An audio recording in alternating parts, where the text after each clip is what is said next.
بسم اللہ الرحمن الرحیم حمدا لمن بیدہ زمام الامور يصرفها على النحو الذي يريد فهو الفعال لما يريد وصلاة وسلاما على النبي العربي الأمي أفصح من نطق بالضاد محمد عبده ورسوله وعلى آله وإخوانه من الرسل والأنبياء مصابيح الهدى وأعلام النجاة ومن نحى نحوهم واقتدى بهداهم. ریاستی رابطے مدارس اسلامیہ صوبے تلنگانہ کے صدر محترم، رابطے کے دیگر ذمہ داران، اس تدریب المعلمین کے اجلاس میں شریک مربی حضرات اور مدارس اسلامیہ کے معزز اساتذہ کرام، السلام علیکم ورحمۃ اللہ وبرکاتہ.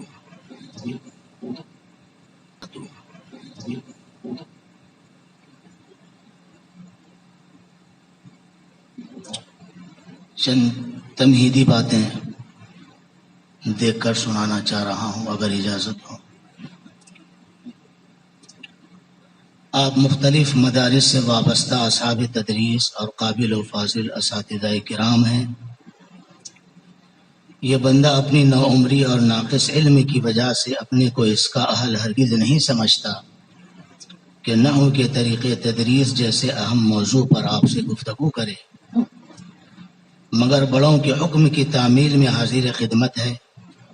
دعا فرمائیں کہ اللہ تعالی محض اپنی توفیق سے کچھ معروضات پیش کرنا آسان فرمائے.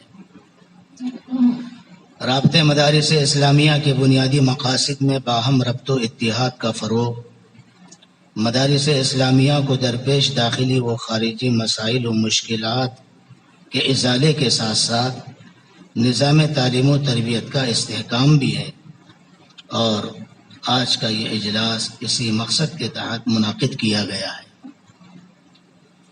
مجھے جو موضوع دیا گیا ہے وہ بڑی اہمیت کا حامل ہے. علوم اسلامیہ کی تحصیل کے لیے فن نحو کی ٹھیک فہم، اس کا مکمل اجرا اور اس کے قواعد کا صحیح استعمال ریڑھ کی ہڈی کی حیثیت رکھتا ہے. طلباء کی استعداد انہی قواعد کے جاننے اور استحضار پر موقوف ہے. اگر یہ بنیاد کمزور رہ جائے تو دور حدیث تک کی پوری تعلیم کمزور اور بے اثر ہو کر رہ جاتی ہے.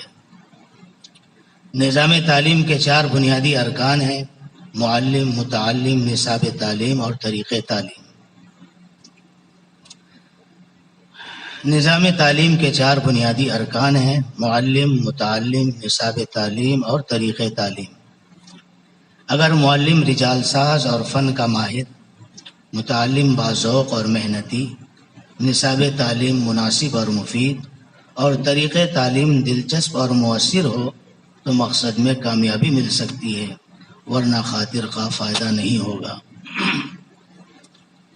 کامیاب مدرس کے اوصاف. کار تدریس اور دوسرے پیشوں میں بڑا فرق ہے. سونار، لوہار وغیرہ کو اپنے پیشے کے سلسلے میں ایسی چیزوں سے واسطہ پڑتا ہے جو بے جان ہوتی ہیں، جن کا اپنا کوئی ارادہ نہیں ہوتا. یہ خام اشیاء پورے طور پر ان کے تصرف میں ہوتی ہیں. وہ اپنی فنی مہارت کا جس طرح چاہیں مظاہرہ کریں. یہ اشیاء کوئی مزاحمت نہیں کر سکتی، چنانچہ وہ کھٹ کیے جائیں تو کچھ نہ کچھ بن ہی جاتا ہے. لیکن معلم کو ایک ایسی زندہ جاوید ہستی یعنی بچوں سے سابقہ پیش آتا ہے جو صاحب ارادہ ہوتے ہیں، جن کی اپنی خواہشات اور دلچسپیاں ہوتی ہیں. اگر ان کی آمادگی اور دلچسپی یا ان کے ارادے، وہ توجہ اور ان کی خواہش شامل حال نہ ہو، یا ان کی عمر، فہم اور سابقہ معلومات کا لحاظ نہ کیا جائے تو معلم کی لاکھ کوششوں کا نتیجہ لا حاصل ہوگا. وہ گھنٹوں سر مارتا رہے کوئی کامیابی نہ ہوگی.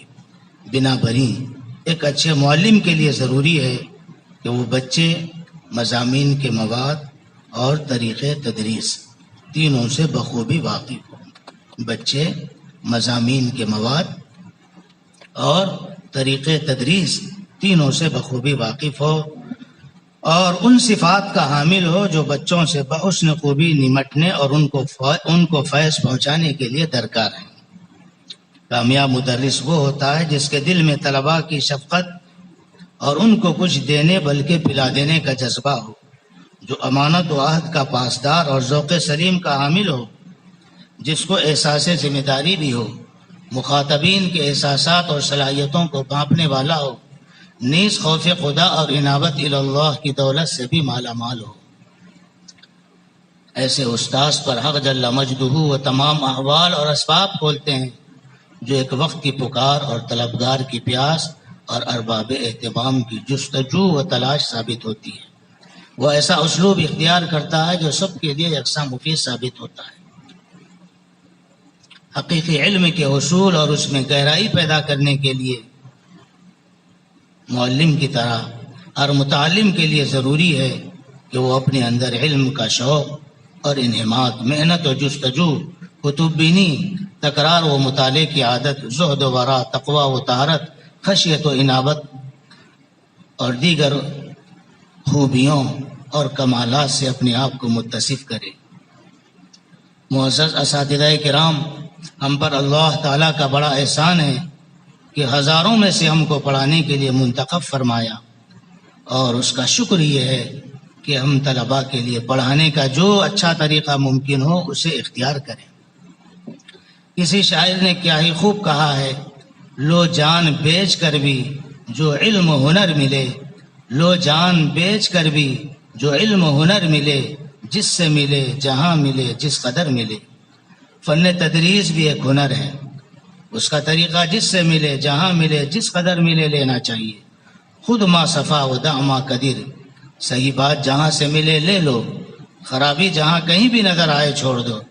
اس کے لیے مختلف مصنفین کے تعلیمی و تفہیمی اسالیب کا مطالعہ کر کے ان کی خوبیوں کو یکجا کر کے اپنا اسلوب بنانا چاہیے۔ محترم سامعین، فن نحو میں مہارت پیدا کرنے کے لیے 4 باتیں ضروری ہیں۔ پہلی چیز ہے فن نحو کی اصطلاحات اور اس کے قواعد کو ازبر یاد کرایا جائے۔ پھر اس کے بعد تفصیل کے ساتھ اس کے تمام مسائل کو سمجھایا جائے۔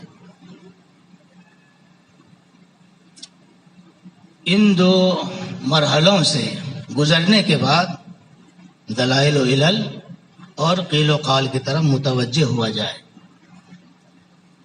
پہلے تعریفات اور قواعد یاد کرائے جائیں، پھر تفصیلی مسائل سمجھائے جائیں، پھر اس کے بعد دلائل و علل اور قیل و قال کی طرف متوجہ ہوا جائے۔ مگر عموماً ایسا نہیں ہوتا۔ طلباء آغاز ہی میں کسی علم یا فن کی اصطلاحات کو علی وجہ البصیرت سمجھے بغیر علل و اسباب کی طرف متوجہ ہوتے ہیں، جس کی وجہ سے وہ اس فن میں کمزور رہ جاتے ہیں۔ اس لیے ایک رائے یہ ہے عربی دوم اور سوم کے طلباء کو نحو کی اصطلاحات یاد کرائی جائیں۔ اس سلسلے میں بہت ساری کتابیں ہیں۔ ایک کتاب تو ہمارے آج کے جو خصوصی محاضر ہیں حضرت مولانا حسین احمد صاحب ہریدواری دامت برکاتہم، ناظم تعلیمات دارالعلوم دیوبند، ان کی کئی کتابیں ہیں، ان میں سے ایک کتاب ہے مصطلحات النحو۔ مصطلحات النحو ترجمے کے ساتھ، اردو ترجمہ بھی موجود ہے، اور ایک کتاب ہے، اس کو رٹایا جائے، اصطلاحات نحویہ، یہ مولوی الیاس صاحب کی ہے، جو جن کی بھی کئی کتابیں ہیں۔ اجرائے بلاغت ہے، اجرائے نحو صرف ہے، گجرات کے ایک بڑے ادارے میں وہ پڑھاتے ہیں۔ ان کی کتاب ہے اجراء نحو صرف، اسی کے اخیر میں انہوں نے اصطلاحات نحویہ کو جمع کیا ہے۔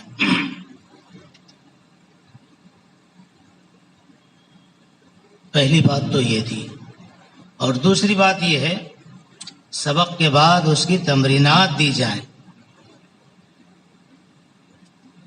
تمرینات کی بڑی اہمیت ہے، قواعد کے سمجھنے میں تمرینات اور مثالوں سے بڑی مدد ملتی ہے۔ حضرت ندوی، حضرت مولانا ابو الحسن علی ندوی علیہ الرحمہ نے ایک جگہ لکھا، بہت اچھا جملہ ہے، نوٹ فرمائیں۔ زبان کے قواعد کو زبان سے الگ کر کے مجرد علمی طریقے پر پڑھانا غیر فطری عمل ہے۔ زبان کے قواعد کو زبان سے الگ کر کے مجرد علمی طریقے پر پڑھانا غیر فطری عمل ہے۔ قواعد بغیر مشقوں، جملوں اور عبارتوں کے نہ ذہن نشین ہو سکتے ہیں نہ جاگزیں۔ پھر فرمایا بغیر مشق کے پڑھانا ایسا ہے جیسے تیراکی کا فن پانی سے باہر سیکھنا۔ بغیر مشق کے پڑھانا ایسا ہے جیسے تیراکی کا فن پانی سے باہر سیکھنا یا سکھانا۔ تمرینات کی اہمیت کو بتلاتے ہوئے البلاغۃ الواضحہ کے مصنف نے ایک جملہ لکھا، للمرانۃ ید لا تجحد، للمرانۃ ید لا تجحد فی تکوین الذوق الفنی و تنشیط المواہب الفاطرہ۔ فنی ذوق پیدا کرنے اور قابضہ صلاحیتوں کو بیدار کرنے میں مشق کا بہت بڑا دخل ہے۔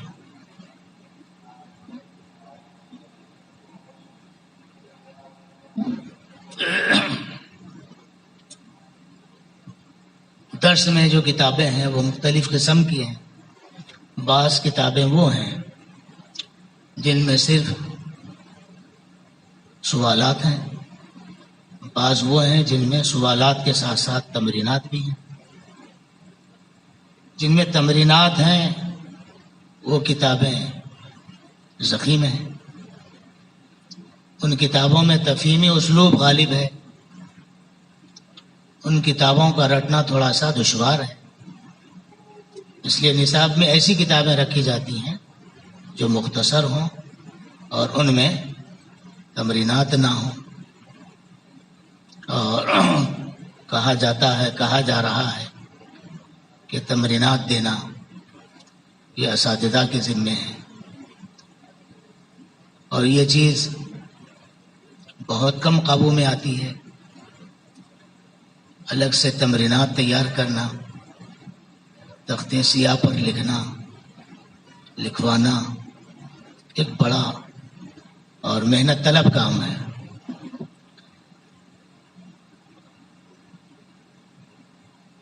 اکثر جگہوں پر یہ دیکھا گیا ہے کہ مبتدیوں سے یوں کہا جاتا ہے کہ یہ عربی اول ہے، یہ رٹنے کا سال ہے، اس میں صرف رٹنا ہے۔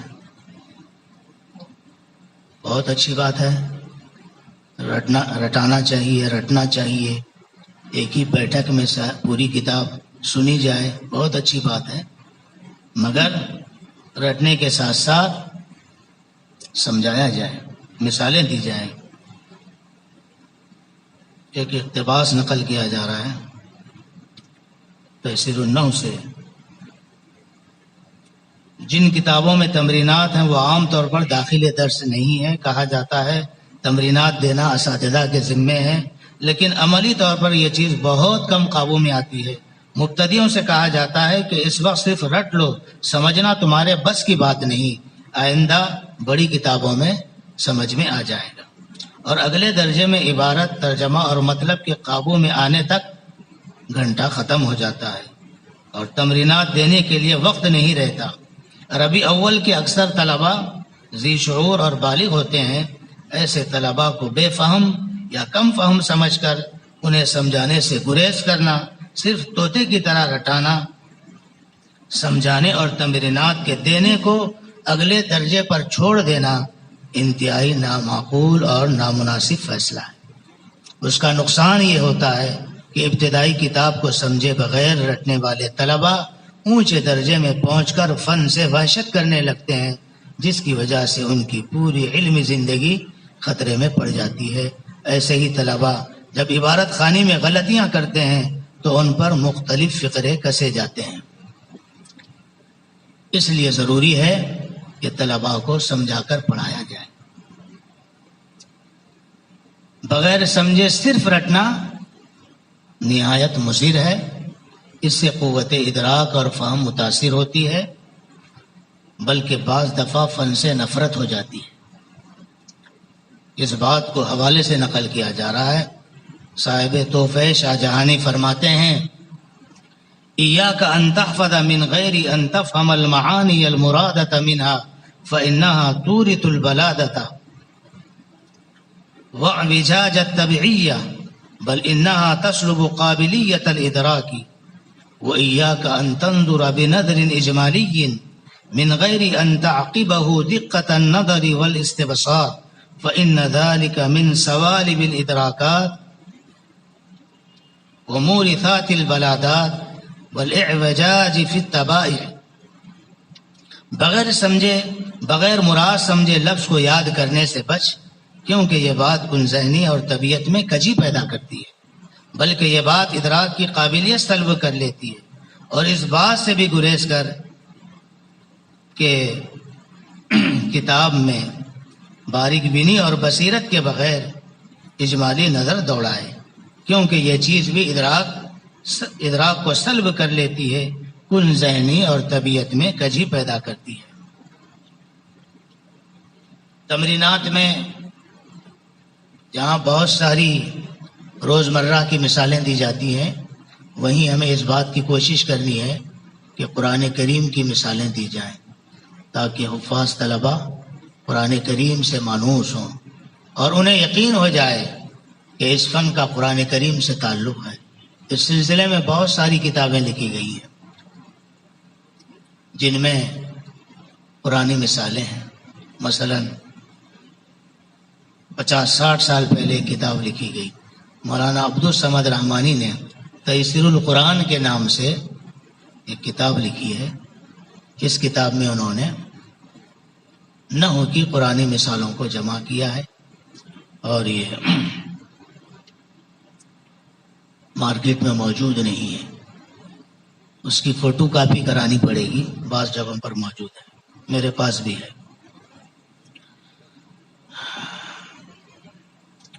اسی طرح ابھی جو کتاب آئی حضرت مولانا غیاث احمد رشادی صاحب کی، نحو کی قرآنی مثالیں، صرف کی قرآنی مثالیں، یہ بھی بہت عمدہ ہے۔ اسی طرح عربی میں النحو الشافی، اس میں قرآن کی مثالیں ہیں۔ النحو الوافی، اس میں بھی قرآن کی مثالیں ہیں۔ اس موقع پر ایک لطیفہ ذہن میں آ رہا ہے، اس لطیفے سے پہلے 2 باتیں ذہن میں رکھیں، بلکہ آپ جانتے ہیں۔ عمر، اگر را کے بعد واو نہ ہو تو عمر پڑھا جاتا ہے، واو ہو تو عمر پڑھا جاتا ہے۔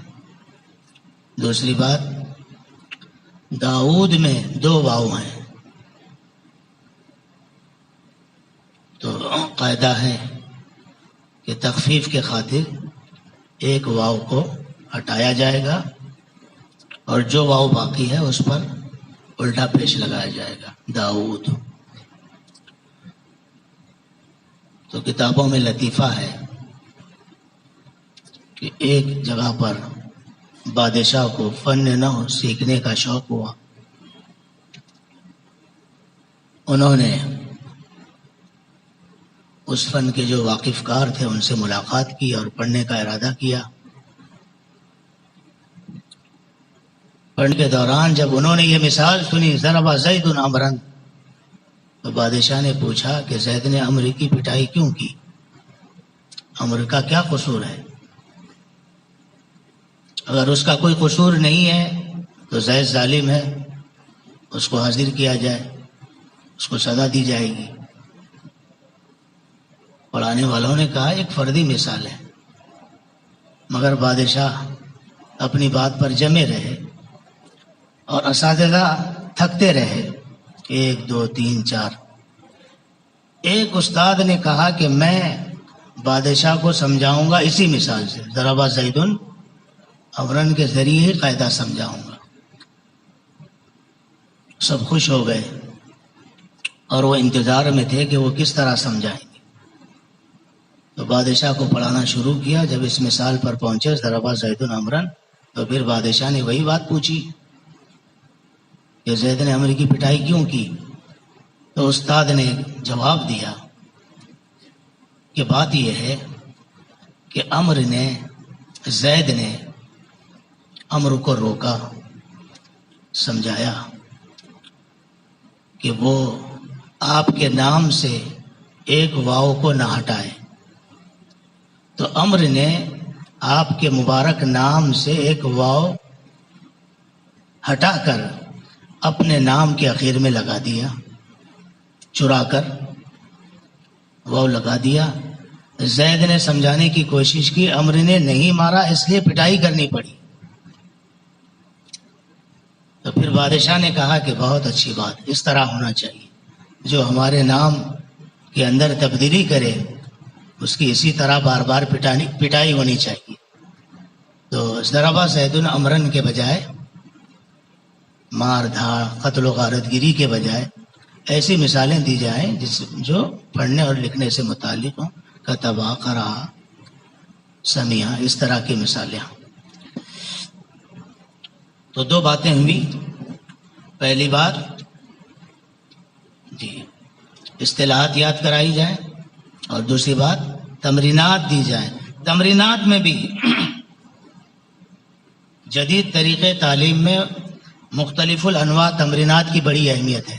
ہماری کتابوں میں صرف 2 قسم کی تمرینات ہیں، مشقیہ سوالات اور چند مثالیں ہوتی ہیں۔ کہا جاتا ہے کہ پہچانو، شناخت کرو، اس میں فاعل کون ہے، یا مبتدا اور خبر کی بحث چل رہی ہے تو کہا جاتا ہے کہ مبتدا اور خبر کو پہچانو، اس کے اعراب کو سمجھو۔ مگر اس وقت جدید طریقے تعلیم میں مختلف الانواع تمرینات کی بڑی اہمیت ہے۔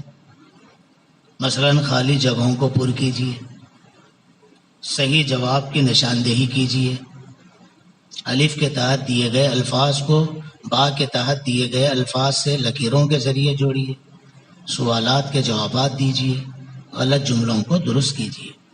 اور شرانی میں کوئی قباحت بھی نہیں، اس لیے اس اسلوب کو، تمرینات کے اس اسلوب کو ہم اپنائیں تو کوئی بری بات نہیں ہے۔ اور یہ اسلوب تو بعض لوگوں نے فقہ کے سمجھانے میں اختیار کیا۔ آپ جانتے ہیں تفہیم الفقہ، تفہیم الفقہ ایک کتاب ہے جو یہاں پر دستیاب نہیں ہے۔ اس میں جو تمرینات دی گئی ہیں وہ مختلف الانواع ہیں۔ خالی جگہوں کو پر کیجیے اور صحیح جواب کی نشاندہی کیجیے وغیرہ۔ تو ضرورت اس بات کی ہے کہ ہم مختلف الانواع تمرینات کو سمجھیں اور ایسی تمرینات دینے کی کوشش کریں۔ تیسری چیز، ابتدائی سے طلباء کو جملوں کی ترکیب سکھائی جائے، کیونکہ ترکیب فن نحو کی حقیقت میں داخل ہے اور اس کی روح میں سرایت کیے ہوئے۔ جملے کے ہر جز کے 2 باتیں ہیں، تحلیل اور ترکیب۔ آپ واقف ہیں تحلیل کیا چیز ہے اور ترکیب کیا ہے۔ جملے کے ہر جز کے بارے میں یہ بتانا کہ وہ جملے میں کیا واقع ہو رہا ہے، وہ معرب ہے یا مبنی ہے، اور اس کے آخری حرف پر کون سا اعراب آیا ہے، حرکتی یا حرفی، اور کیوں آیا ہے۔ یہ تحلیل یا اعراب الجملہ کہلاتا ہے۔ جیسے الاستاذ جالسن ہے، الاستاذ مرفوع ہے ضمے کی شکل میں مبتدا ہونے کی وجہ سے، جالسن مرفوع ہے ضمے کی شکل میں خبر ہونے کی وجہ سے۔ جملے کے ہر جز کو الگ الگ بتانے کے بعد ایک ساتھ جوڑ کر اس کے آپسی تعلق کو بتلانا، نیند وہ سب مل کر کون سا جملہ بن رہا ہے بتلانا، یہ ترکیب ہے۔ الاستاد و مبتدا جالس خبر، مبتدا اپنے خبر سے مل کر جملے اسم خبریہ۔ ترکیب جاننے کے 3 فائدے ہیں۔ پہلا فائدہ، اعراب کے سمجھنے میں آسانی ہوتی ہے۔ دوسرا فائدہ، جملے کے اجزاء کا آپسی تعلق معلوم ہوتا ہے، جس کی وجہ سے جملے کا مفہوم اچھی طرح واضح ہوتا ہے۔ اعراب کے سمجھنے میں آسانی ہوتی ہے، جملے کا مفہوم اچھی طرح واضح ہوتا ہے، اور جملوں کی قسمیں معلوم ہوتی ہیں۔ ترکیب کے لیے بہت ساری کتابیں ہیں۔ ایک کتاب ہے حضرت مولانا حسین احمد صاحب دامت برکاتہم کی، آپ نحوی ترکیب کیسے کریں اور مشکل ترکیبوں کا حل۔ اور میں نے بھی ایک کتاب ترتیب دی، آسان حل عبارت۔ آسان حل عبارت میں 6 باتیں ہیں۔ 6 باتوں میں وہ 6 باتیں ہیں جن کا تعلق عبارت خانی سے ہے۔ 6 باتوں میں جو پانچویں جو بات ہے اس کا تعلق ترکیب سے ہے۔ تو آسان نحو میں جتنے اسباق ہیں، ان اسباق میں جتنے قواعد ہیں، جتنی مثالیں ہیں، ان مثالوں کی تمرینات اس میں ہیں۔ 37 صفحات پر مشتمل ہے وہ باب۔ تو صرف تراکیب کے نمونے نہیں ہیں، بلکہ تراکیب کے ساتھ ساتھ ان کی مشق بھی ہے اسی جگہ۔ مثلا جملے اسمیہ کی تراکیب، اس میں ہے مبتدا کی مختلف نوعیتیں۔ کبھی مبتدا مفرد ہوگا، کبھی مرکب اضافی ہوگا، کبھی مرکب توصیفی، کبھی مرکب اشاری، کبھی اسم اشارہ، کبھی ضمیر، کبھی اسم موصول، سب کی تراکیب سامنے ہیں۔ اس طرح پہلے خانے میں نوعیت ہے، دوسرے خانے میں تراکیب کے نمونے ہیں، اور تیسرے خانے میں مشق ہے۔ تو اس طرح 37 صفحات پر یہ مشتمل ہے، اور اس میں جتنے قواعد ہیں، ان قواعد کی جتنی مثالیں ہیں، ان مثالوں کی تراکیب ہے۔ چوتھی بات، مفردات اور مرکبات میں نحوی قواعد کو جاری کر کے بتایا جائے، کیونکہ اجرائی طریقہ مفید اور اوقع فی الذہن ہوتا ہے۔ اجرائی طریقہ مفید اور اوقع فی الذہن ہوتا ہے۔ اجرا کی وجہ سے پوری کتاب پر گرفت مضبوط ہوتی ہے۔ وہی آدمی اجرا کر سکتا ہے جس کی نگاہ پوری کتاب پر ہو، وہ سارے قواعد کو سمجھ چکا۔ نحو صرف کے اجرا کے سلسلے میں حضرت مولانا محمد علی بجنوری دامت برکاتہم کی مشہور کتابیں ہیں، دروس النحویہ، دروس الصرفیہ اور تدریس النحو، اور مستقل ایک رسالہ ہے مولانا الیاس صاحب کا اجرائے نحو صرف، اور بلاغت پر بھی ان کی کتاب ہے اجرائے بلاغت۔ بلاغت کے قواعد بھی ہیں اور اخیر میں اس کا اجرا بھی ہے۔ بلکہ اصول حدیث پر بھی کتاب آئی ہے، اجرائے اصول حدیث، اجرائے اصول حدیث۔ نحو صرف کے اجرا کے 4 مراحل ہیں۔ پہلا مرحلہ، اسم کے بارے میں سوالات ہیں۔ اگر اسم ہے تو علامت کیا ہے؟ اسم کی علامت کیا ہے؟ معرب ہے یا مبنی ہے؟ معرب ہے تو منصرف ہے یا غیر منصرف؟ اگر غیر منصرف ہے تو 2 سبب کون سے ہیں یا 1 سبب کون سا ہے؟ اہم باتیں آپ نوٹ فرمائیں، اور یہ جو کتابچہ ہے یہ میرے پاس موجود ہے، وہ انشاءاللہ میں تقسیم کروں گا، آپ حضرات کو انشاءاللہ دوں گا۔ اس میں غیر متمکن کی کتنی قسمیں ہیں اور یہ کون سی قسم میں ہے؟ مبنی ہے تو مبنی الاصل ہے یا مشابہ مبنی الاصل ہے؟ مبنی الاصل ہے تو پھر 3 قسموں میں سے کون سی قسم ہے؟ مشابہ مبنی الاصل ہے تو 8 قسموں میں سے کون سی قسم ہے؟ معرفہ ہے یا نکرہ ہے؟ معرفہ ہے تو اس کی اقسام میں سے کون سی قسم ہے؟ مذکر ہے یا مؤنث ہے؟ واحد تثنیہ جمع میں سے کیا ہے؟ جمع ہے تو جمع قلت ہے یا جمع کثرت ہے؟ اور مکسر ہے یا سالم ہے؟ سالم ہے تو مذکر سالم ہے یا مؤنث سالم ہے؟ اسماء عاملہ کتنے ہیں اور یہ کون سی قسم میں داخل ہے؟ توابع کتنے ہیں اور یہ کون سی قسم ہے؟ دوسرا مرحلہ، اسی مرحلے میں فعل کے بارے میں سوالات ہیں۔ اگر فعل ہے تو فعل کی علامت کیا ہے؟ اور یہ فعل معرب ہے یا مبنی ہے؟ مبنی ہے تو کیوں؟ معروف ہے یا مجہول؟ معروف ہے تو لازم ہے یا متعدی؟ متعدی ہے تو متعدی کی 4 قسموں میں سے کون سی قسم ہے؟ مضارع ہے تو مرفوع ہے یا منصوب ہے یا مجزوم ہے؟ اس کا اعراب کیا ہے؟ افعال ناقصہ، مقاربہ، افعال قلوب، افعال مدوزم، افعال تعجب میں سے کیا ہے؟ ثلاثی و رباعی، مجرد و مزید فی کے کتنے ابواب ہیں؟ یہ فعل کون سے باب سے؟ ملحق ہے تو ملحق برباعی، مجرد و مزید فی کے کتنے ابواب ہیں اور یہ کون سے باب سے؟ 7 اقسام کی کون سی قسم ہے؟ اگر محموز و معطل اور مضاف میں سے ہے تو تعلیل، تخفیف یا ادغام میں سے کیا ہوا ہے؟ اس فعل کی صرف صغیر کرنے کے بعد صرف کبیر کرتے ہوئے صیغہ، بحث اور ترجمہ بتایا جائے۔ حرف کے بارے میں اہم سوالات ہیں۔ حرف ہے تو علامت حرف کیا ہے؟ معرب ہے یا مبنی ہے؟ حروف عاملہ میں سے ہے یا غیر عاملہ؟ عاملہ میں سے ہے تو کیا عمل کرتا ہے؟ غیر عاملہ میں سے ہے تو حروف تو کون سی قسم ہے؟ حروف عاملہ میں سے ہے تو عاملہ در اسم ہے یا در فعل ہے؟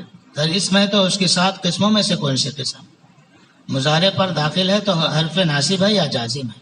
حروف معنی کتنے ہیں اور کس معنی میں ہے؟ یہ پہلا مرحلہ تھا۔ دوسرا مرحلہ ہے یہ لفظ اگر معرب ہے تو مرفوعات، منصوبات اور مجرورات کتنے ہیں اور یہ ان میں سے کیا ہے؟ تیسرا مرحلہ اس لفظ کا پہلے والے اور بعد والے کلمے سے کیا تعلق ہے اور اس کا کیا حکم ہے؟ چوتھا مرحلہ یہ عبارت مرکب مفید ہے یا غیر مفید؟ اگر مفید ہے تو جملے اسمیہ ہے یا فعلیہ، شرطیہ ہے یا ظرفیہ؟ بہر صورت جملے خبریہ ہے یا انشائیہ؟ اگر مرکب غیر مفید ہے تو اس کی قسموں میں سے کون سی قسم ہے؟ تو بہرحال یہ 4 باتیں ہوئی۔ ان 4 باتوں کو ایک سبق میں یہاں پیش کیا گیا ہے بطور نمونے کے۔ عربی اول کے طلباء کے لیے ایک سبق میں نے یہاں مرتب کیا۔ فاعل کی تعریف ہے اور فاعل کے بارے میں ابتدائی طور پر چند باتیں ذہن نشین کر لیجئے۔ یہ لکھا ہوا ہے فاعل ہمیشہ مرفوع ہوتا ہے ضمے کی شکل میں، جیسے جعل معلم، الف کی شکل میں جعل معلمان، واو کی شکل میں جعل معلمون۔ دوسری بات، فاعل سے پہلے کسی فعل یا شبہ فعل کا ہونا ضروری ہے۔ فاعل کبھی اس میں ظاہر ہوتا ہے جیسے جعل معلموں میں المعلمون، اور کبھی ضمیر مستتر ہوتی ہے جیسے المعلم جہاں ہے تو جہاں میں ہوا ضمیر، اور کبھی ضمیر بارز ہوتی ہے جیسے قدمت میں تو۔ تیسری بات، جب فاعل اس میں ظاہر ہو تو فعل ہمیشہ واحد ہوتا ہے، خواہ فاعل واحد ہو یا تثنیہ ہو یا جمع۔ البتہ فاعل مذکر کے لیے فعل مذکر اور فاعل مؤنث کے لیے فعل مؤنث آتا ہے۔ یہ مبتدیوں کے لیے بتایا جا رہا ہے۔ جعل معلم، جعل معلمان، جعل معلمون، جاءت المعلمۃ، جاءت المعلمتان، جاءت المعلمات۔ اگر فاعل اس میں ضمیر ہو یعنی اس میں ظاہر کے بعد واقع ہو تو فعل واحد تثنیہ جمع اور مذکر و مؤنث ہونے میں فاعل کے مطابق ہوگا، جیسے الولد کتب، الولدان کتب، الاولاد کتبوا، البنت کتبت، البنتان کتبتا، البنات کتبنا۔ اس میں چند مشقیں ہیں۔ پہلی مشق ہے ترجمہ کیجیے، اور اس مشق میں 6 مثالیں ہیں اور بالکل عام فہم مثالیں ہیں۔ ترجمے کو تلاش کرنے کی ضرورت نہ پڑے۔ نصر الولد، نصر الولدانی، نصر الاولاد، نصرت البنت، نصرت البنات، نصرت البنتانی، نصرت البنات۔ دوسری مشق ہے عربی بنائیے۔ اس میں بھی اس طرح کے 6 جملے ہیں۔ 2 لڑکیوں نے سنا، لڑکی نے سنا، 2 لڑکوں نے سنا، سب لڑکوں نے سنا، لڑکی نے سنا، سب لڑکیوں نے سنا۔ تیسری مشق ہے جملوں کا اعراب ٹھیک کر کے لکھیے۔ شریب الولدہ لکھا ہوا ہے اور سامنے خالی جگہ ہے، صحیح لکھیں۔ سمیعت المسلمتی ہے، صحیح کر کے لکھیے اس طرح۔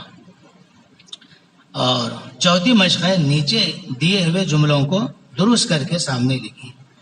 ذہبا، ذہبا تسنیہ لکھا گیا ہے، پھر الولدانی، ذہب الولدانی، ذہب البنت، ذہبت الولد، ذہب الاولاد، ذہبوا، ذہبتا البنتانی، ذہبت البنتانی، ذہبن الاولاد۔ اور 5ویں مشق ہے خالی جگہوں کو قوسین میں دیے گئے مناسب فاعل سے پر کیجیے۔ شریبہ ہے، اس کے سامنے قوسین میں 2 لفظ ہیں، الطالب الطالبۃ۔ شریبت، اس کے سامنے الطالبانی الطالبتانی۔ شریبت الولد اور البنت ہے۔ اور 6ٹھی مشق ہے خالی جگہوں کو مناسب فعل سے پر کیجیے۔ الطفلانی، الطفل، الاطفال، الطفلتانی، الطفلات، الطفلۃ۔ فعل کی جگہ خالی رکھی گئی ہے۔ اور 7ویں مشق ہے الف کو با سے ملائیے۔ مننا، ادھر ہے اللہ، من اللہ۔ اقبلت، فاقبلت، فاقبلت امرأتہ، اذ ہمت طائفتان۔ قرآن کی مثالیں لکھی گئی۔ پھر نمونے تراکیب ہے، نصر الولد، فعل فاعل، فعل اپنے فاعل سے مل کر جملے فعلیہ خبریہ ہوا۔ اس کے بعد ہدایت النوع کا طریقہ ہے۔ ہدایت النوع کے سلسلے میں حضرت مفتی تقی عثمانی صاحب دامت برکاتہم نے ہدایت النوع اور قافیہ وغیرہ کا طریقہ آپ کو مل جائے گا۔ پڑھانے کا طریقہ حضرت بھی بتائیں گے انشاءاللہ۔ بس میرا وقت ختم ہو رہا ہے، بس 1 منٹ میں انشاءاللہ۔ عمومی ہدایات میں تدریج، تسہیل، تدریج، تسہیل، تنقیش، پورا فن بیک نظر نقشوں کی شکل میں بتایا جائے، ترغیب و ترہیب، طلباء کو فن نحو کی اہمیت بتلائی جائے، اور اسی میں نحوی مسابقات کا انعقاد۔